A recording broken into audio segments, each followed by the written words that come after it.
Hello friends, मैं doctor Lokesh Kumar Sharma, general and laparoscopic surgeon. आज हम अपेंडिक्स के बारे में डिस्कस करेंगे कि अपेंडिक्स क्या होती है।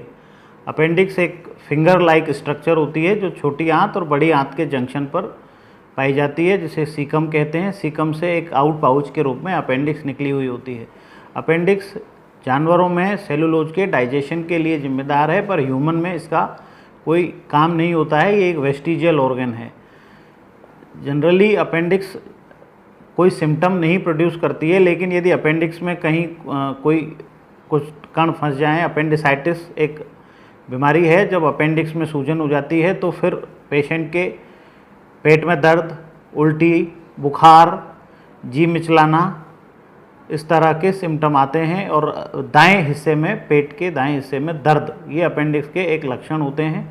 मुख्यतया ये यंग एज की बीमारी है, लेकिन कोई एज स्पेसिफिक नहीं है। किसी भी एज में अपेंडिक्स के लक्षण आ सकते हैं, अपेंडिसाइटिस हो सकती है।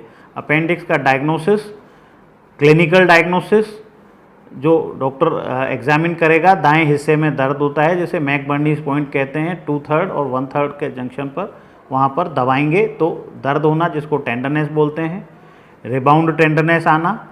और उसके बाद हम कुछ जांचें कराते हैं, जैसे सोनोग्राफी। सोनोग्राफी में अपेंडिक्स कई बार दिख जाती है और आसपास पस होता है या फट गई तो भी अपेंडिक्स का पता चलता है। और एक WBC काउंट्स बढ़े हुए होना as well as shift to left यानी न्यूट्रोफिलिया होना, ये अपेंडिक्स के डायग्नोसिस के काम आते हैं। यदि इनसे भी डायग्नोसिस नहीं होता है, पेशेंट के दर्द हो रहा है लेकिन किसी जांच में नहीं आ रहा है, तो फिर हमको एक CT स्कैन कराना पड़ता है। CT scan is more confirmatory than ultrasound for diagnosis of appendicitis.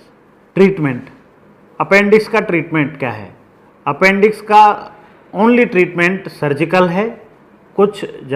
कई बार दवाइयाँ ट्राई करते हैं या फिजिशियन के पास गए तो वो कहते हैं कि एंटीबायोटिक से ठीक हो जाएगा। हाँ, मोस्टली पेशेंट में, कुछ पेशेंट में अपेंडिक्स ठीक हो जाती है, लेकिन यदि सिम्टम कंटिन्यूस आ रहे हैं और पेशेंट को रिलीफ नहीं है तो फिर सर्जन को दिखाना चाहिए और इसका ट्रीटमेंट सर्जरी से किया जाता है। सर्जरी अपेंडिक्स की दो तरह से होती है, या तो ओपन टेक्निक से या लेप्रोस्कोपिक।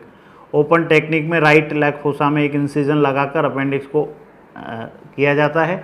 आजकल लेप्रोस्कोपिक आने के बाद मोस्टली अपेंडिक्स दूरबीन से या लेप्रोस्कोपिक पद्धति से की जाती है, जिसमें छोटे छोटे कट लगते हैं, बाद में निशान भी नहीं आता है। और यदि कोई अपेंडिक्स ख़राब हो गई है, फट गई है, सभी तरह के अपेंडिक्स का इलाज लेप्रोस्कोपी से किया जा सकता है।